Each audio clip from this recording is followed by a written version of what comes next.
This is Talking My Walking. I am Rodrigo Ribeiro, and today I'm going to talk about the economy. Do you remember? It is the economy, stupid.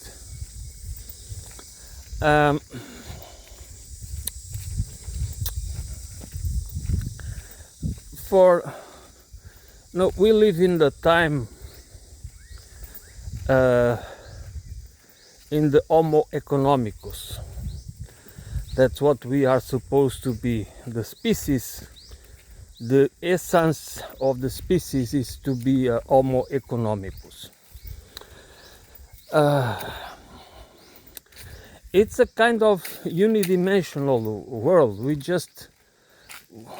have to understand ourselves through the economy, our role. To understand our role in society through the lens of our economic role.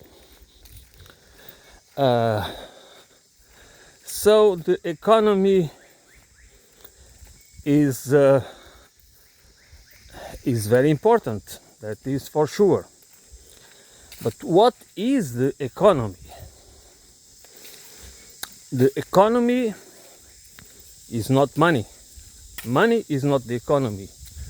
The economy is the activities, all the goods and services that are produced and distributed, the extraction of resources, the transformation into raw materials, into products usable by human beings to satisfy our needs and wants and whims and desires. So the economy is about providing for ourselves. It's about using resources and transforming them in products and services to satisfy human needs. That is the economy.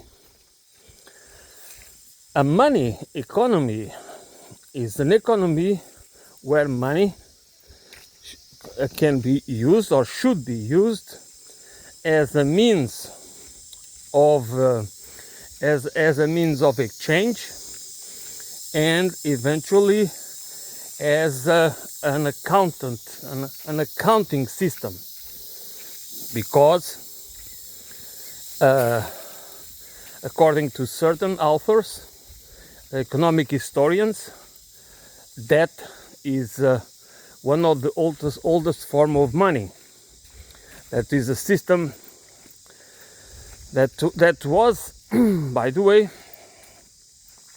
the clay tablets is about the first the first cuneiform writing. It's about recording debts. According to Randall Wray, an economist from the Levy Institute, L. Randall Wray.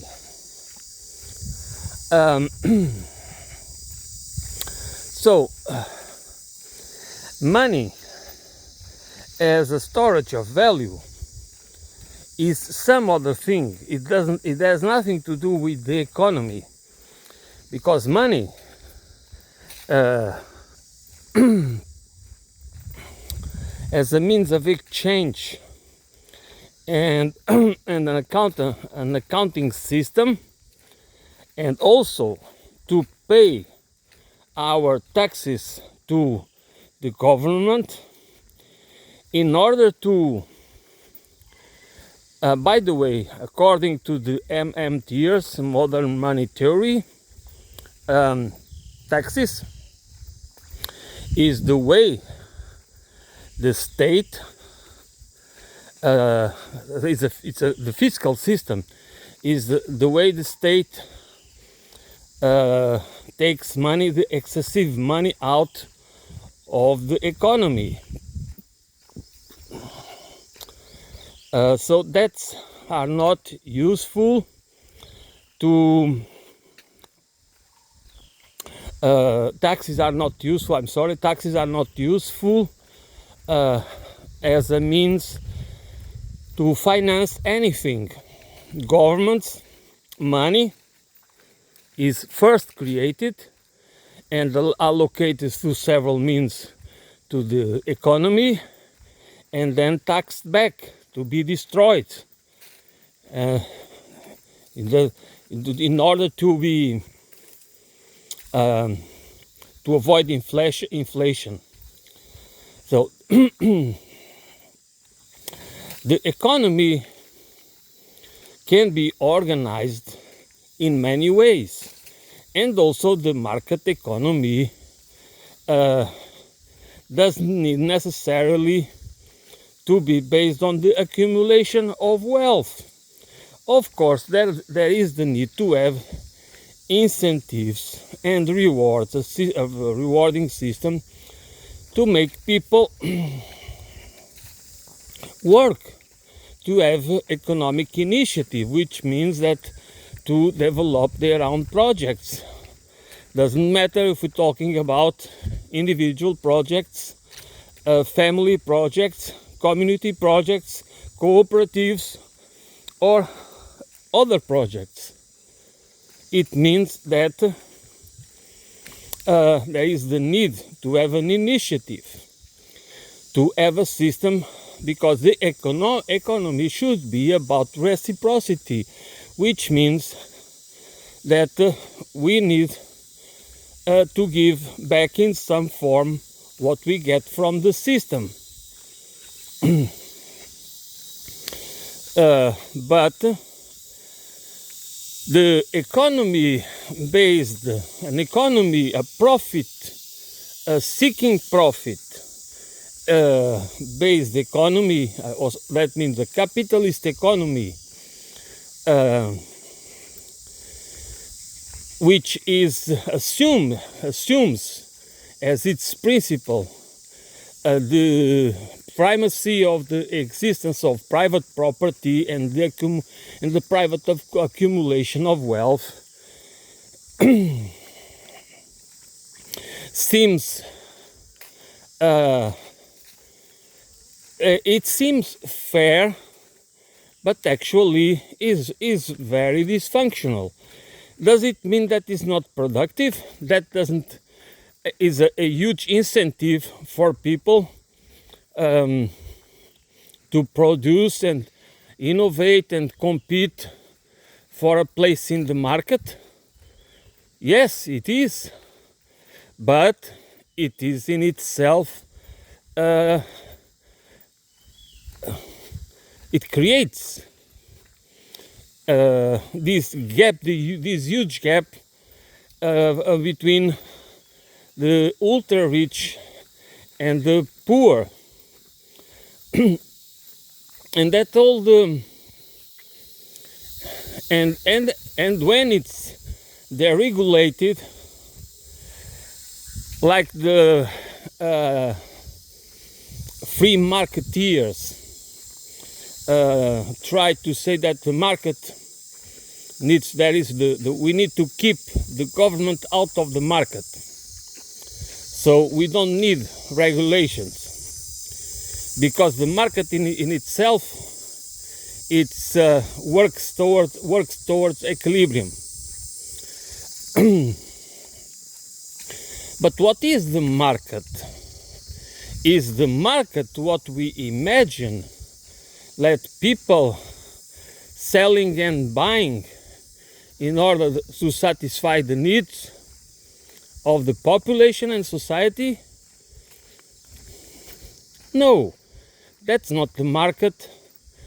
A money-based economy, using money in as a storage of value, it is about buying and selling assets And the financial assets become more important than the real wealth itself, because money in itself becomes more important than anything else. It's not what you produce that is important, but how much money, how much profit can you make. That it doesn't matter if you just create new financial instruments to extract wealth. I mean, to parasite the real economy and making the economy becoming more a rentier economy, which is nothing to do with the real purpose of the economy, doesn't matter at all. Because as long as the profit making cannot be questioned in the capitalist system, the economy is about making money.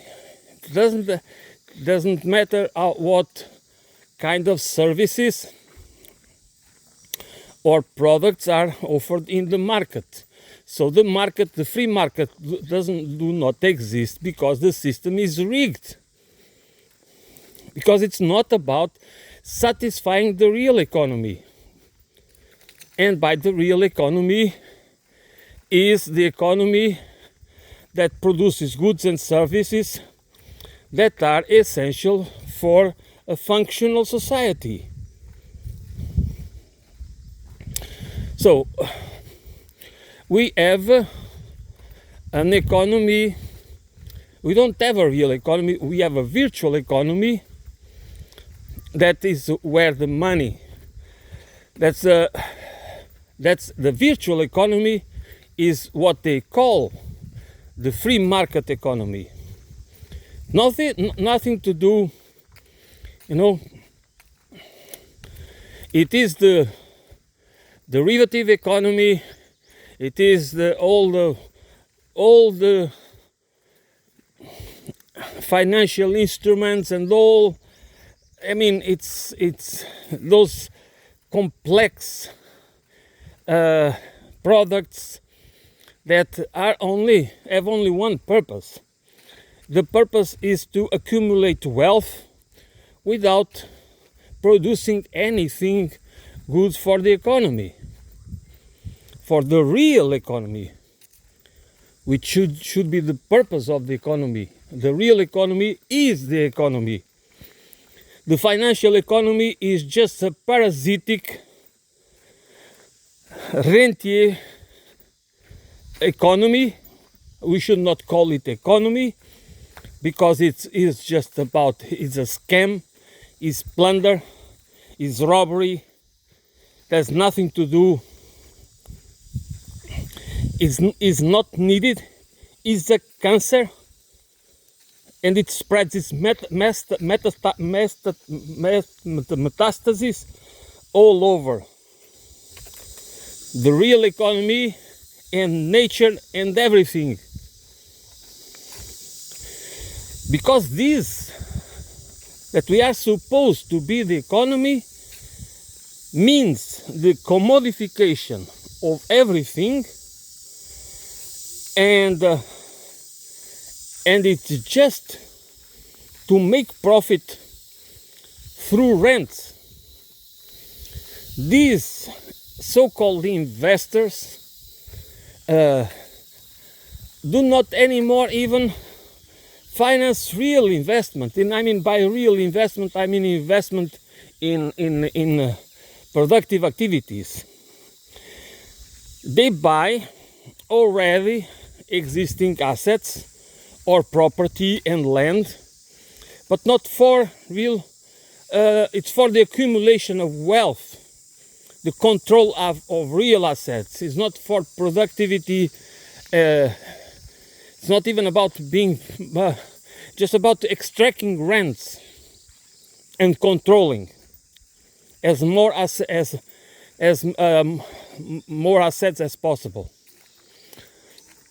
So this is not the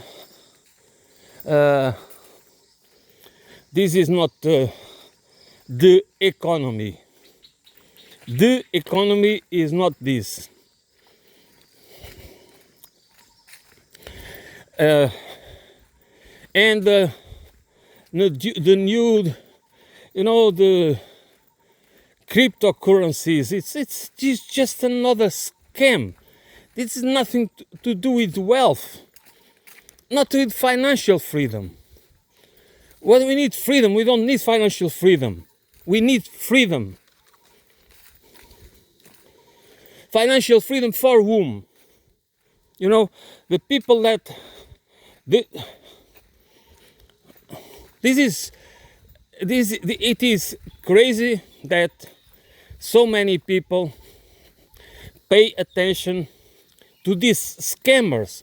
These people, I mean,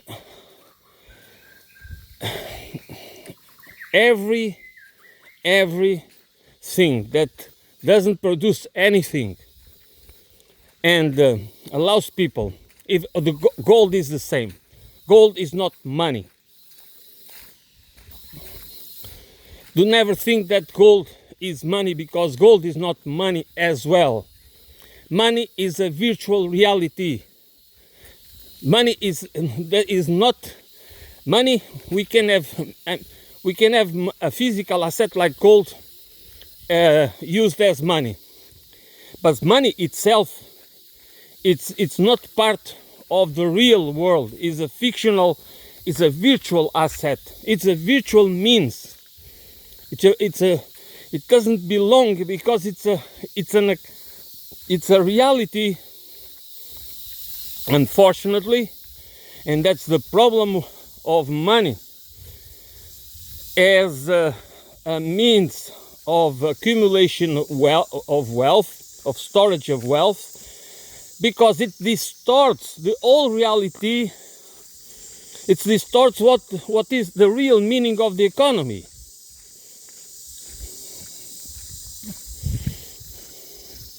And creates these systems, incentives and rewards that just make it more and more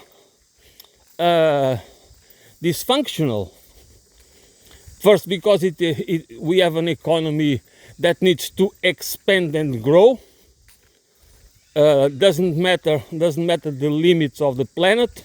That is, we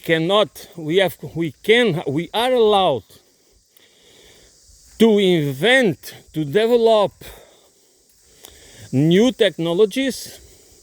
We can call names and put labels and everything. It can be green, yellow, red. I mean, the name doesn't matter, because the name is just for the purpose of a narrative, to use a metaphor in order to make us feel good, or make us feel that we are doing the right thing, or at least do something. But what we are doing is not solving problems, is just creating new markets again, creating new markets to make people buy stuff, because it's necessary for this system to be always creating new products, novelty, in order to make consumers to have the incentive, then consumers have the incentive to buy new things, because they are new. They have something new added to make them desirable, or because they are more sustainable, or because of whatever it is. So this is this is a system that by all means is unsustainable. Is not sustainable by any means, That's what I want to say. This paving the way to a techno-fascist society and civilization, because if we do not change, if the paradigm doesn't change, if the economy, if we do not rethink the concept, what's the purpose of the economy, forget about circular economies, forget about all those remedies, all those palliative measures that want to save the system. Because this system in 2000, between 2007 and 9, the crisis, the financial crisis, should have been used to really change this system. But it could not be, because if you have too big to fail, if you have the too big to fail corporations and banks, the oligarchs and plutocrats running the system, of course you cannot. How can you change, make any systemic change? We cannot. That's the problem. But if this system, if we cannot change the system, it means that we are going to become useless, or we are already useless. Many of us are not needed for this economy. We need the economy. All of us depend on the economic activities. So the economy, we are the economy, but we also need to be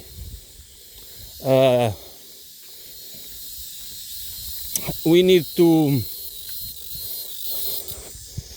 we will become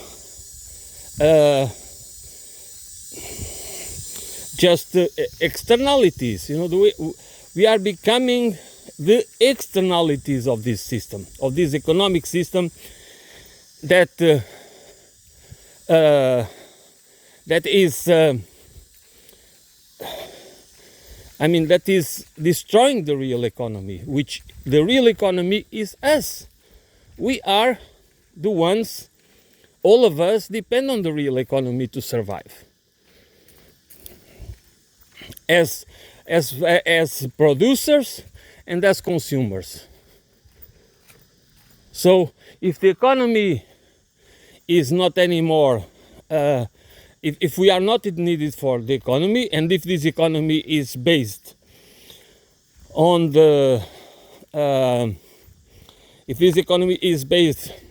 pursuit of profit, which means that if one activity is not there is no profit, that activity is going to not be it's not important, so it just disappears.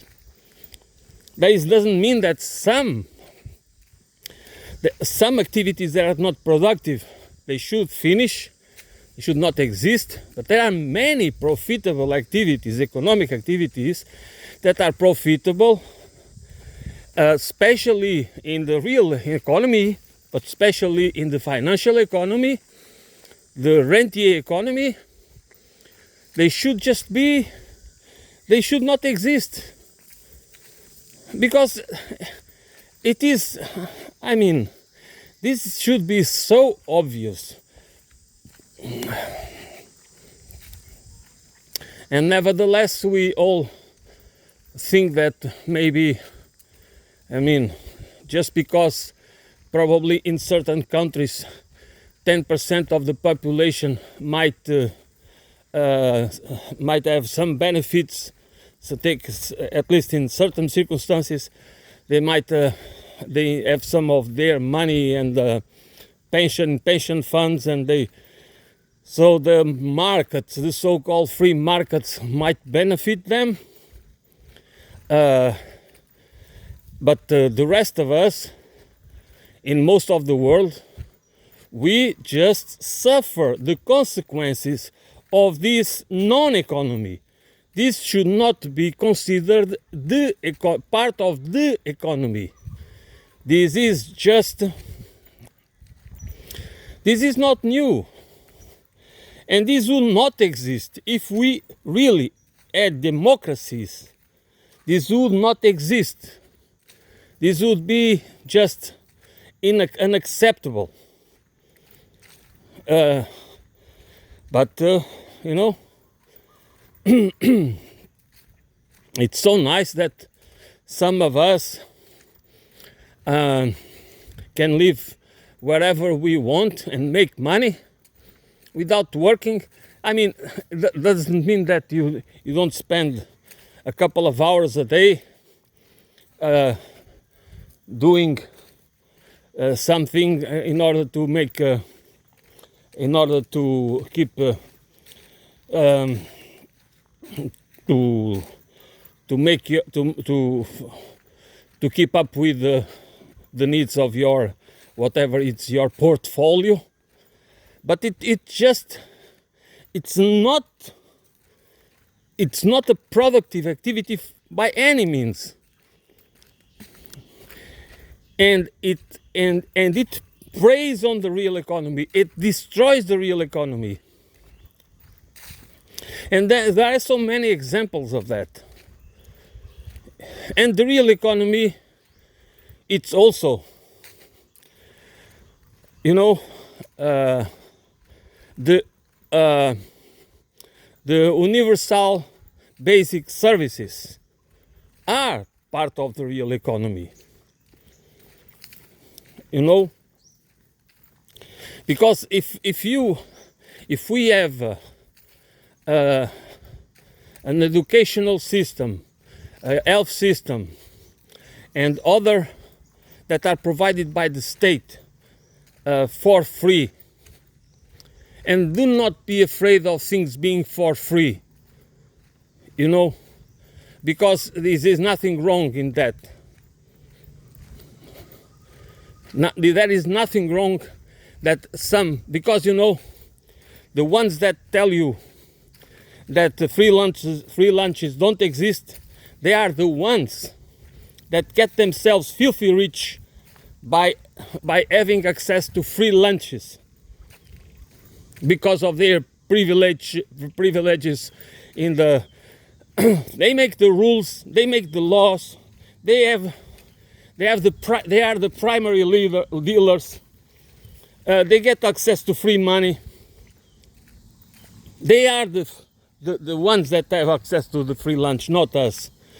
But that's why they want us to be slaves of them. They don't want us to be free individuals. They want us to be dependent on them for everything. To have access to health, to have access to a house, to have access to education. They want us to beg them to become indebted, to have access to these basic needs. Health, education, housing is a basic need. Or the utilities, you know, the electricity and water and communications. We all need that.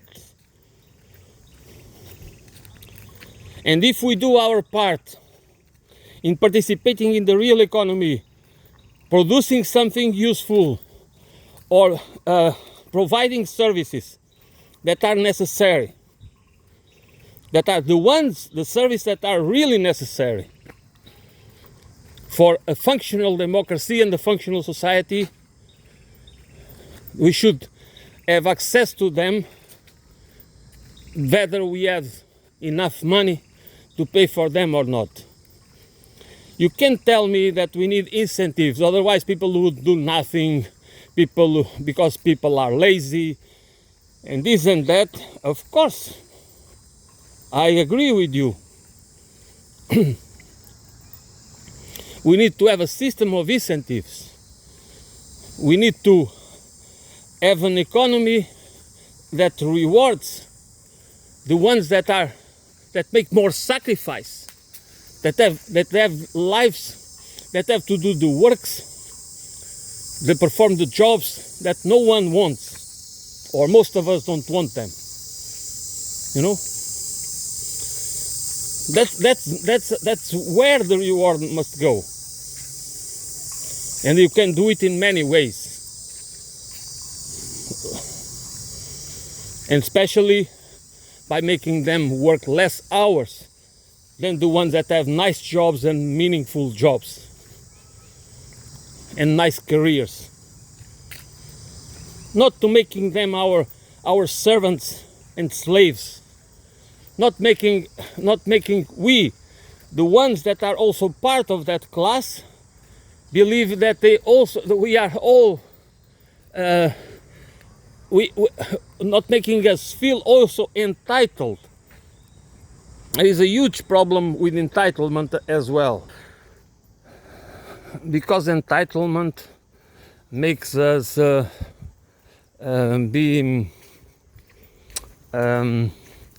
makes us believe that class doesn't matter, you know, and makes us believe that our class doesn't matter, or we imagine and we believe that we belong to a class that actually we don't belong to that class. Or I mean, let me put it in other words, that we associate ourselves with people and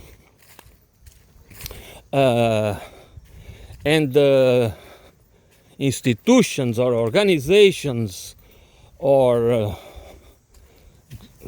ideologies that do not match with our class. So there is a dissociative process that we feel entitled and we believe but we believe in a certain reality, or we perceive that reality in a certain way that actually is dissociated from our real condition, social condition. That's my point. And another important point is that we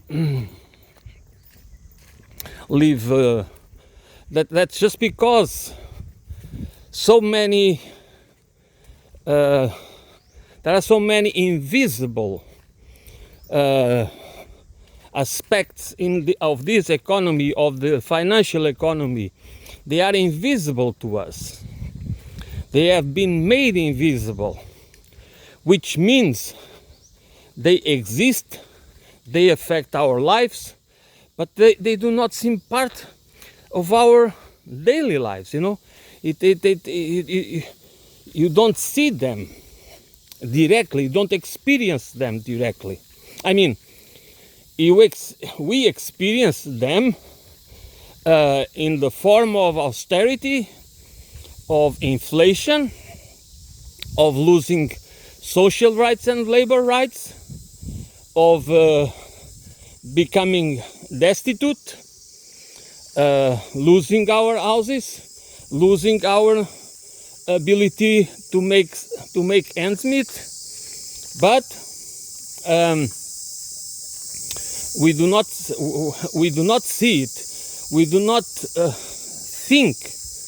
We do not immediately recognize, most of us at least, that it has to do with the so-called free market, especially because the free market is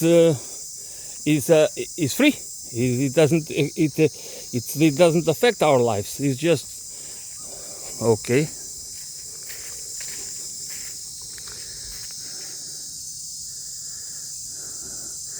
This guy is always here. He never goes away. It is not afraid of me. The other ones, they go, and it just stays there. It just doesn't care about me, and it's interesting. Huh? It's a troop that lives here. I can listen to them in the other side. Okay. Well, where are they? I cannot see. They are there. They will come back after I leave. All right.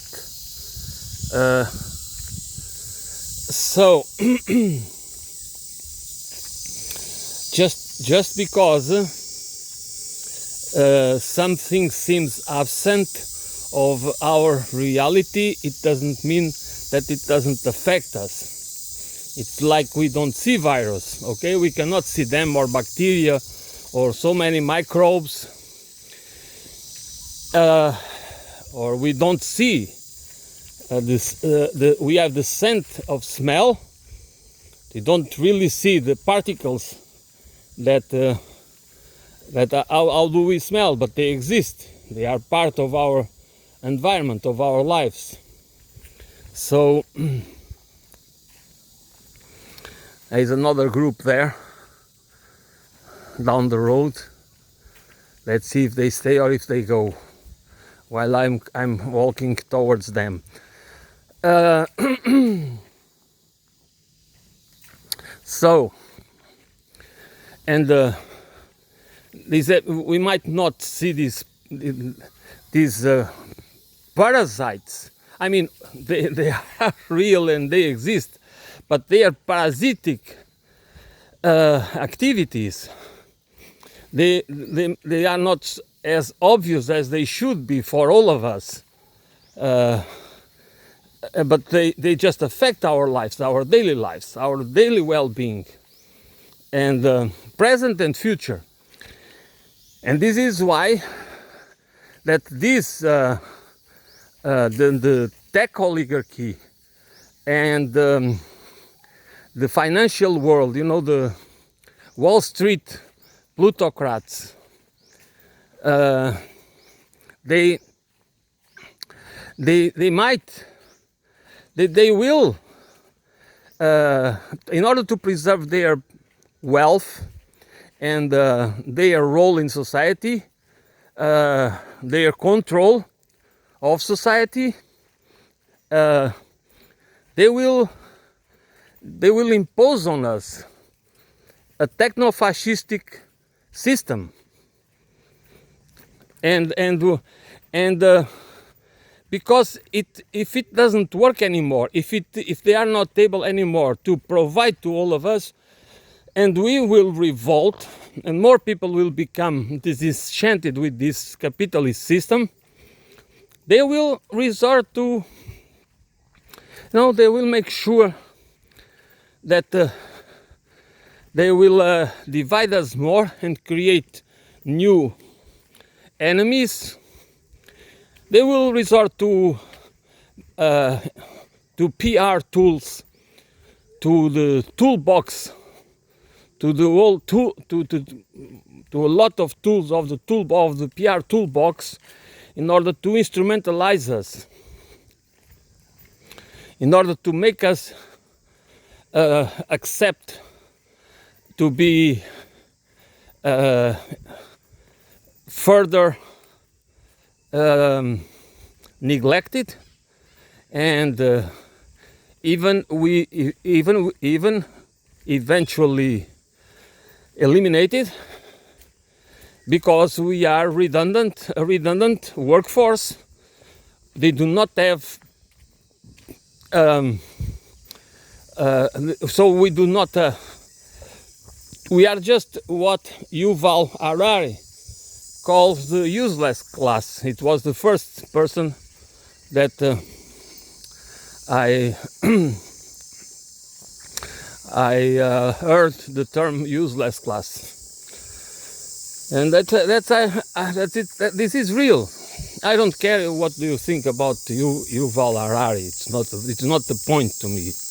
I just mentioned him because it was through him listening to his 2020 Davos intervention, speech, talk, lecture, whatever, that I got to be. I understood the concept, the relevance of the concept of the useless class in our capitalist context. This has nothing to do. This is an important point. This has nothing to do with. It has to do with technology and the advancements in technology. But we could have those advances in technology to work less hours and to have more. That could be, but it's impossible because a capitalist system doesn't admit it, because it's against the capitalistic principles and values.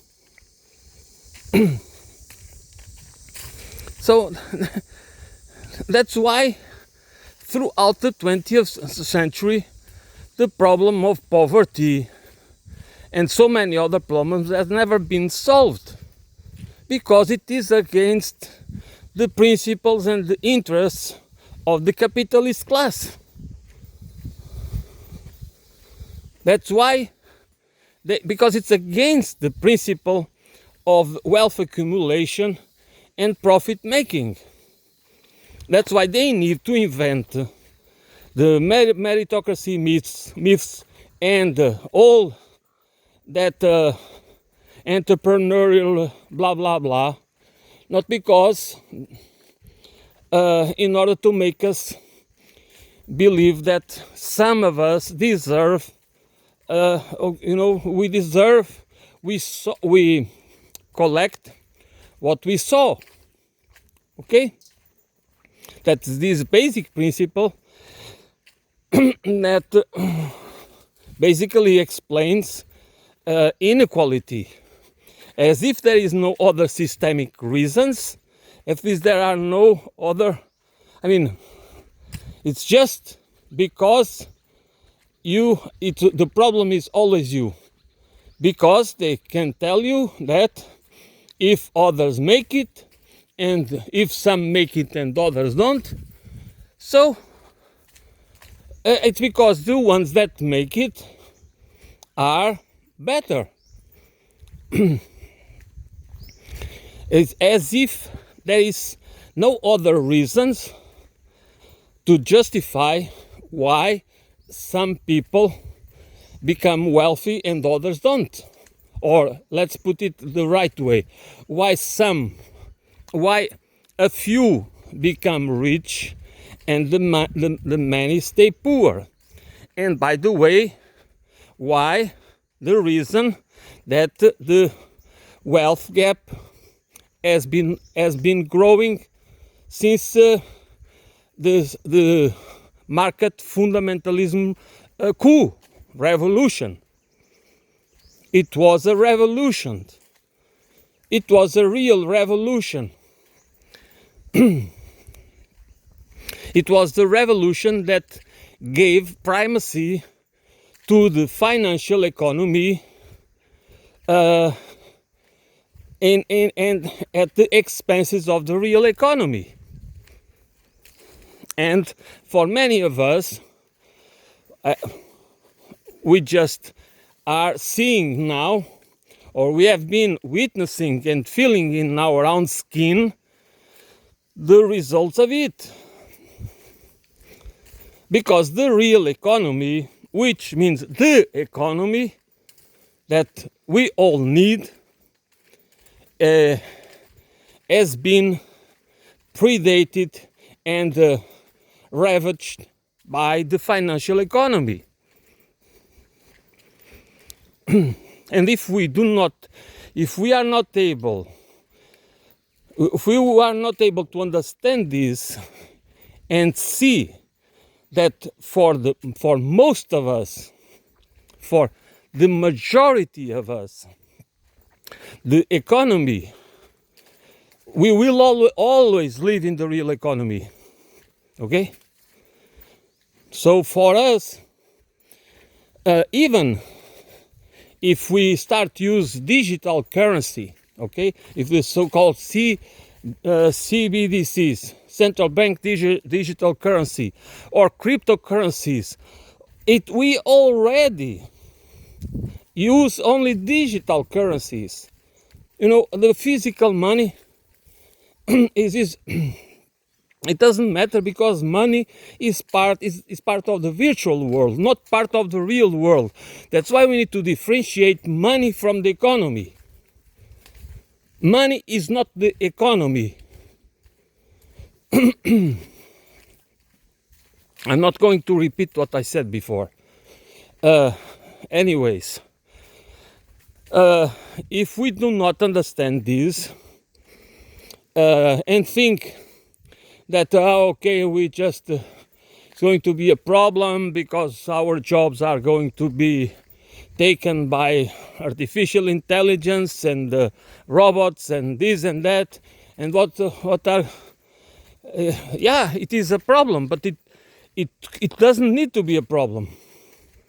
But if we don't question the capitalist system, of course that will be a problem. Because we will be told that we need to grow. The economy it's required to grow and expand. We don't know to where, because we already have, the world is full. We have a global economy.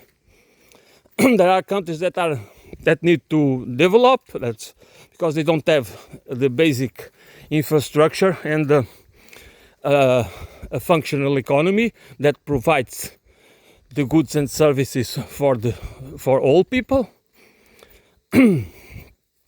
But generally speaking, our economy should not in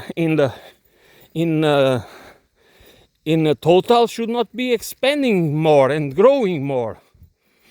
But we are told that we can only create new jobs and provide for the people if the economy grows. That has been the lie that we have been told in order to solve the poverty problem.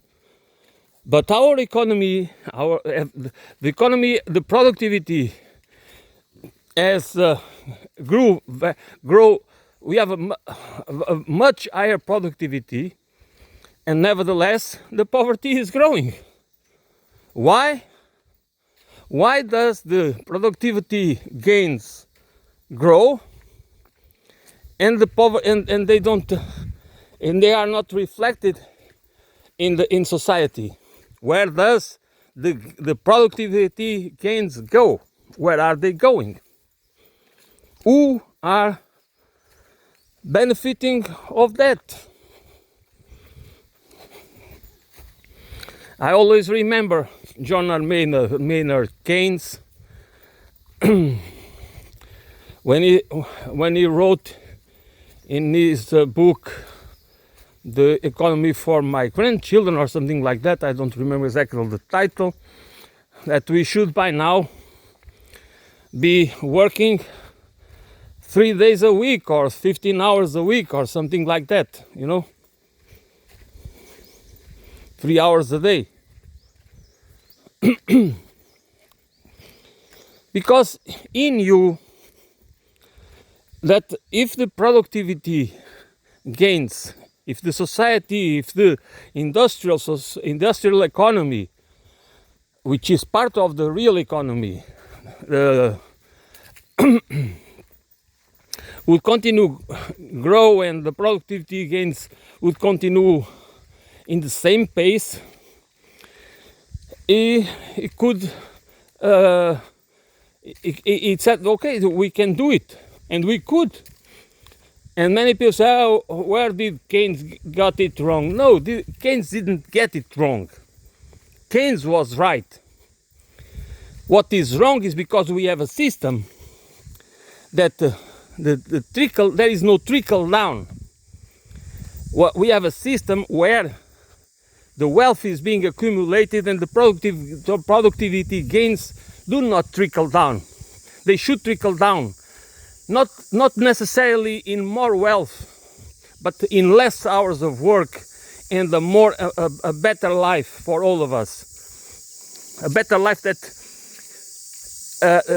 based on universal basic services available for all of us without exception, even including social housing. Okay, so we could all enjoy at the same time the benefits of some technological innovations. We could enjoy the benefits of a healthy real economy without this parasitic classic took over the economy. They took over the government. They took over the state. These free marketeers, libertarians, and the narco-capitalists and all these people, and even in these tech oligarchs, they don't like democracy. But that's not the problem. It's a problem. Of course, it's a problem. But what they want is to revolutionize to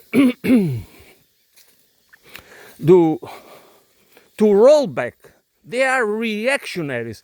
These people are reactionaries. They want to roll back society. They even talk, their mentors, I don't remember what's the name of the guy, I don't remember right now.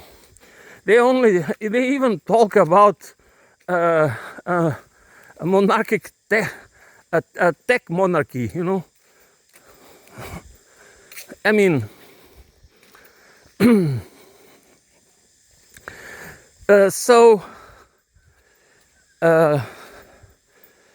what we really need is to become aware of this. We cannot. How can we find solutions if we don't make the right questions? If we don't sit down and discuss the roots of the problems? You know, we won't understand. We just comply and conform and try to adapt and try to survive, and that's it. And then we just, some of us can, others cannot, and the number will grow. So some of us, but more and more of us will be left behind. Because that's the nature of the game. That's the rules of the game. And the game is rigged against us. It's not because it's not because if you really understand capitalism, you need that the system is based on that. Keeping people poor. The capitalist system is based on creating and manage manufacture scarcity. It is necessary to manufacture scarcity in order to keep the system running, because to make profits requires to manufacture scarcity.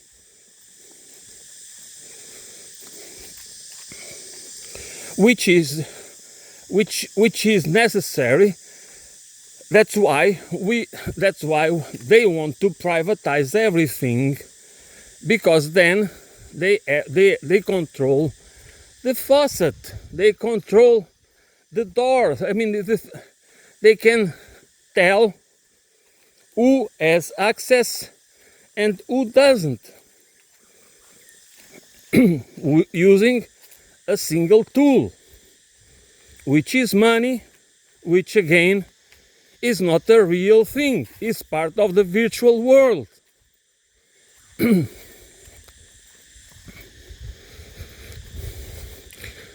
And that's why, again, I have to repeat it again and again, because if we have a system where we use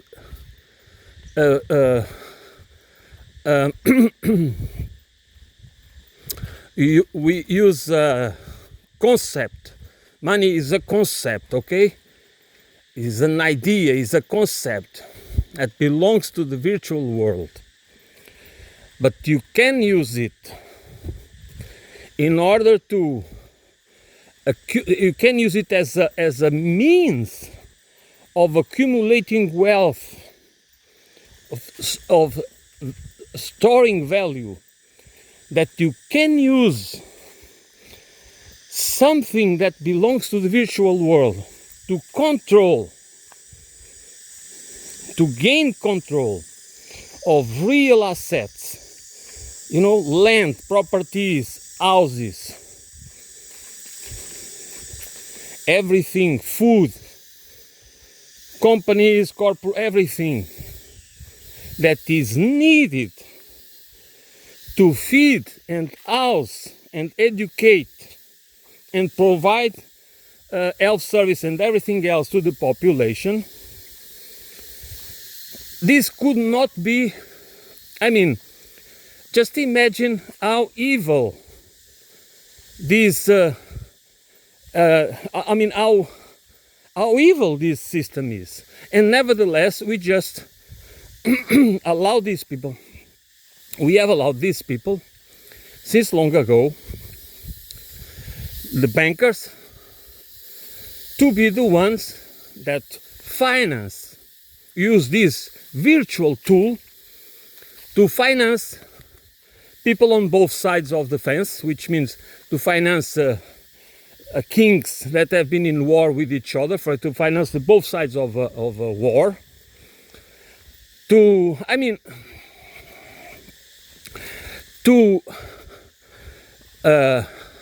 becoming wealthier and wealthier and having more control over the real economy just by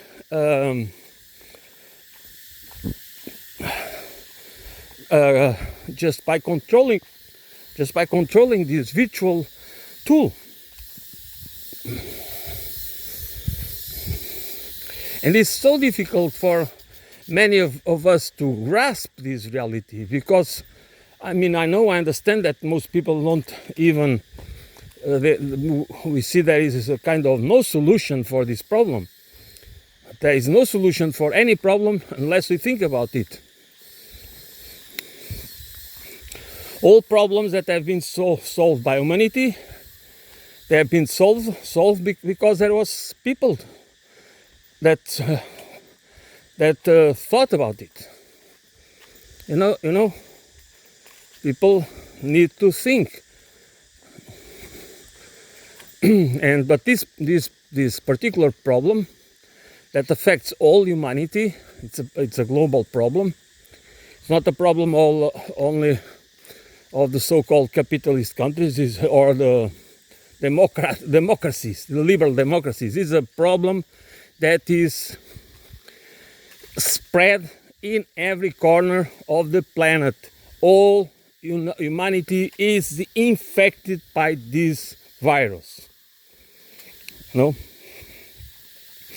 Is poisoned. So this needs to be a global. The people, we should be discussing. Really, we need to be bold. You cannot just say, "Oh, we are going to reform the financial system." How do we reform it? And the banking system. They come back. They create the crisis. They benefit with the crisis. They become wealthier. and they control more and more. Just go back to the crisis, every crisis of capitalism, because capitalism is the crisis. That's the problem.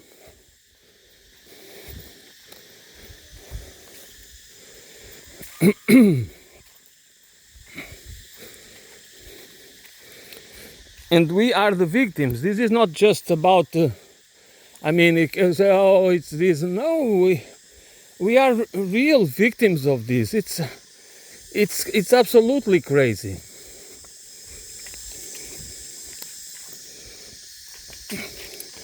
And it's the same thing. We are witnessing the same process with China. Just imagine that China could, the revolution in China, the market economy, there was a industrial revolution. It is an industrial capital. It was industrial capitalism, and they have developed. Just imagine the velocity of development, of transformation of a society. And many people see the positive side of it, which is important. But what people do not understand is that the Chinese society is going to, in not too far in the future, that even if they grow the domestic market, which means that they consume more internally, they will need to expand more and more and find new markets, and then what? And then it is India that is also developing, and Indonesia, and Brazil.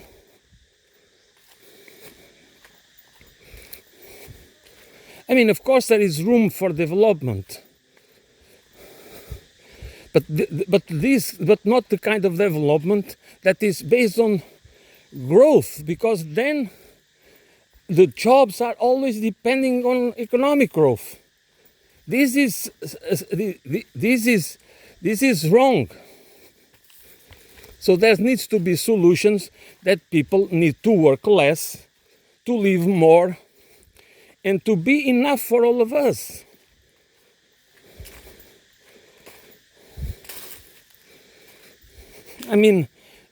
This is a I do not care what kind of slogans people use. It's degrowth economics, or sustainability, or steady state economy, or it's not that's okay, whatever, but labels don't matter. What matters is the understanding, the systemic and the understanding how this system works and why it cannot continue like this, because then we are already becoming redundant, so unneeded, unnecessary, and if we keep going on growing the economy, there will be, there is the need for more resources that need to come from somewhere, so that we are going to ravage the Arctic regions, the sea, the sea floor. We are going to ravage everything everywhere in order to find the resources we need to continue growing and growing and growing. More land, more food.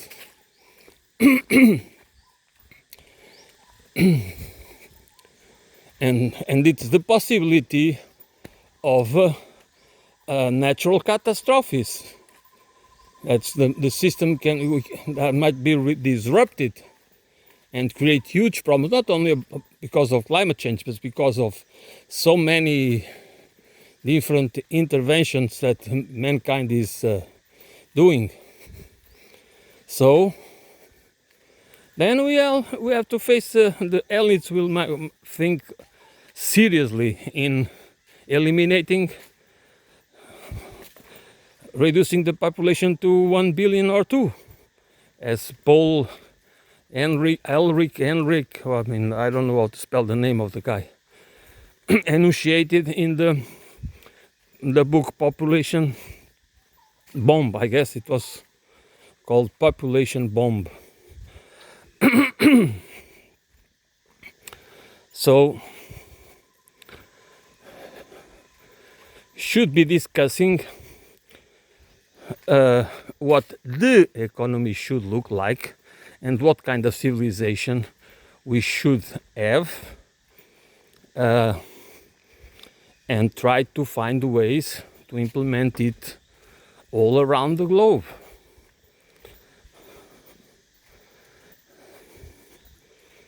And so this is my talk for today, and thank you for listening. I'll be back soon.